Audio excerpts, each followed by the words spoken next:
Message आया है और युवा लोगों को, जेनजीज को संबोधित करते हुए उन्होंने कहा है कि जो भी सोशल मीडिया के ऊपर वीडियो वायरल हो रहे हैं जिन पे आपत्तिजनक शब्दों का इस्तेमाल उनके खिलाफ किया गया है, बड़ा दिल रखते हुए वो सबको माफ़ कर रहे हैं।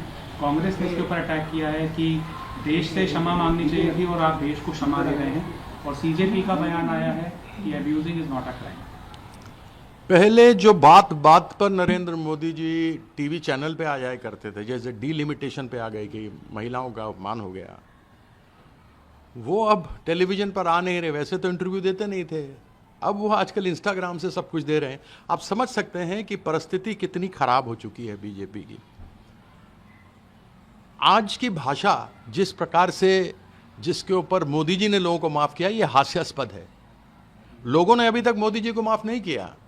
चुनाव के समय पूरे देश भर ने सुना था जब उसने महिलाओं का अपमान किया था बोलकर कि मुजरा करते हैं, करवाएंगे। यानी बेटियों, माँ मुजरा कौन करती हैं? या तो वेश्याएं करती हैं, या लौंडा डांस होता है, या वो लोग करते हैं जो बीच जेंडर के होते हैं। उन्होंने तो सबका अपमान किया था। उन्होंने तो मंगलसूत्र का अपमान किया था। मुजरा जैसी शब्द बोली, हर एक महिला को बदनाम कर दिया उन्होंने। उनकी एक एमपी हैं, एक्ट्रेस हैं, वो गटर बोलती है जेनजी को, महिलाओं के बारे में बोलती हैं कि विवाह लायक नहीं है। खुद तो देख लो अपने वीडियो, आपने क्या क्या किए हैं और क्या क्या बोला है। बड़ा ही शर्म है, दर्दनाक बात है कि जहां मोदी जी को माफी मांगने के लिए हम कह रहे हैं कि आप माफी मांगिए बच्चों से, वह लोगों को माफ कर रहे हैं। इससे बड़ी त्रासदी क्या हो सकती है?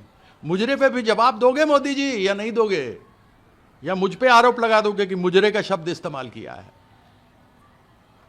अभी पप्पू यादव ने संसद में दिखाया कि किस प्रकार से राम मंदिर में चंदा चोरी हुई है। मैं अभी भी कहता हूं, शंकराचार्यों को छोड़ दीजिए, कुछ पढ़े लिखे लोगों को छोड़ दीजिए, तो इसमें अनेकों जो ये झोला धारण करके चल रहे हैं भगवा, ये सभी नकली हैं, इनको अक्ल नहीं है। मैंने बहुतों की भाषा सुनी है। मैं इनको बुलाता हूं, आप सभी आइए, या संगोष्ठी करते हैं, हमारा धर्म क्या है उसके विषय पर बात कर लेते हैं।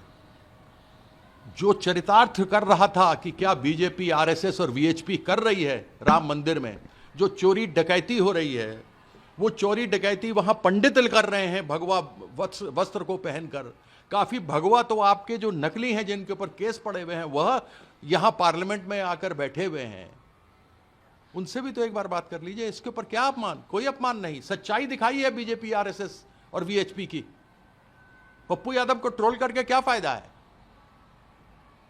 चोरी हुई, डकैती हुई, भगवान राम को आप इतना सा दिखाते हैं, खुद इतना बड़ा बन जाते हैं मोदी जी। आप हनुमान को पतंग बनाकर नचाते हैं। आपकी बीजेपी हनुमान को नचाती है सामने गदा लेकर। गणवेश में आप, आरएसएस के ड्रेस में आप गणेश जी को दिखाते हैं। आप करते हैं अपमान सनातन का। हमने तो दिखाया कि सनातन के चोले में डकैत कैसे राम मंदिर के अंदर चोरी कर रहे थे। शुभेंदु अधिकारी ने कहा 15,000 करोड़ का गड़बड़ी हुई। उनके एक एमपी हैं, उनके एमएलए हैं, मेरे ही क्षेत्र में हैं। उन्होंने आरोप तो हम पर लगाया, कहा कि जो 15 साल में टीएमसी ने डकैती नहीं की, चोरी नहीं की, वो 2 महीने में बीजेपी ने चोरी कर ली। तो उनसे पूछिए तो खुद मुंह से बोल रहे हैं। हमारे ऊपर तो जांच करिए, आप टीएमसी के ऊपर जांच करिए, लेकिन आपका एमएलए खुद बोल रहा है कि 15 साल में जो डकैती नहीं हुई वो 2 दिन में, 2 महीने में आप लोगों ने डकैती कर ली। घरों पे कब्जा हो रहा है, गरीबों को घर से निकाल दिया जा रहा है। इसका जवाब दीजिए ना शुभेंदु जी। और आपके ऊपर तो वैसे भी 5 लाख वाला मामला था, वो सीबीआई का मामला सेट हो गया, जो कैमरे में आपका दृश्य देखा जा रहा था, जो आप ऐसे गिन रहे थे। प्रधानमंत्री ने भी कहा था, ये कुछ यहां रखो, कुछ यहां रखो, यहां खीसे में डालो और लाओ। उस पर भी जवाब जरूर दीजिएगा, तभी तो मजा आएगा। एक बार खुद का तो साफ होना चाहिए ना चरित्र, क्योंकि जो दूसरों पे उंगली उठाता 4 उसके पर भी होते हैं। तो आपसे ये जवाब भी जरूर मांगेंगे। Sir, 2 laborers from Chhattisgarh succumbed to death in Kulgam terror attack last night. How do you look at it? सरकार की इंटेलिजेंस खत्म है।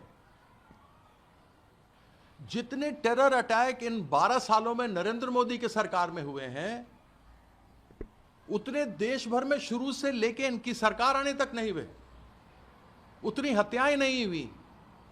पुलवामा 2019 में हुआ, जिसमें 40 किलो आरडीएक्स कहां से आया आज तक हमें नहीं मालूम। वो डीएसपी जो पकड़ा गया था वो कहां गया पता नहीं, आज तक उसकी जांच हमें मालूम नहीं है। ये सरकार है भाई। सारण में पिछले वर्ष 27 लोगों को आतंकवादी घूमते हुए टहलते हुए आए, उन्होंने गोली मारी और टहलते हुए चले गए। कौन मिला हुआ है इन लोगों के साथ? गवर्नर रूल था जब ये सब हुआ है। कल फिर टेरर अटैक हुआ है, छत्तीसगढ़ के 2 लेबर मारे गए। आप सोचिए कि क्या बेरोजगारी है कि छत्तीसगढ़ से, राजस्थान से, बिहार से, यूपी से लोग कश्मीर जा रहे हैं, मद्रास जा रहे हैं नौकरी करने। इस विषय पर जवाब दीजिए। देश को कहां ले आए आप? और यह घटनाएं लगातार हो रही। यह सरकार, मोदी सरकार अक्षम है।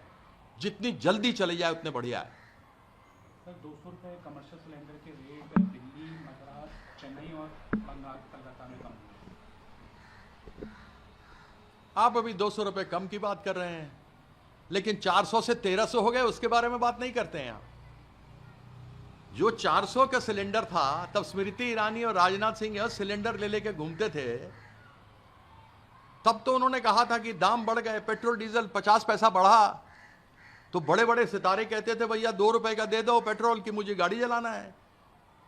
आज इतने ज्यादा पेट्रोल डीजल सैकड़ा पार कर गया, 400 से 1300 हो गए, 1300 से बढ़कर कमर्शियल आगे बढ़ा दिए, कमर्शियल के रेट बढ़ा दिए। इस खाड़ी के युद्ध के समय 600 रुपए और 200 रुपए कम कर दिए, तो अपनी पीठ खुद थपथपा रहे हो। वाह वाह मोदी जी वाह।